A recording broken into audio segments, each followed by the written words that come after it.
సర్వారుణ మొత్తం అరుణవర్ణంగా ప్రకాశించే అమ్మ శరీర ఛాయ ఎరుపు, ధరించే ఆభరణాలు ఎరుపు, చేతిలో పువ్వులు ఎరుపు, కట్టిన వస్త్రం ఎరుపు, లలాటం ఎరుపు, దంతాల చిగుళ్ళు ఎరుపు, పెదవులు ఎరుపు, కంఠం ఎరుపు, పాదాలు ఎరుపు, అరికాళ్ళు ఎరుపు.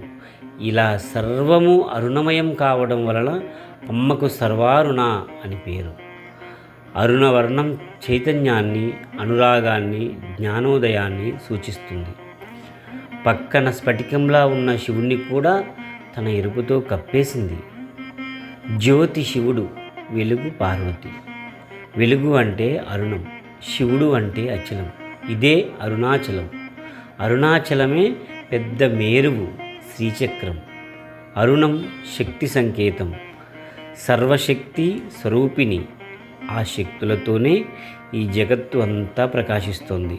కాబట్టే అమ్మ సర్వారుణ. శ్రీమాత్రే నమః.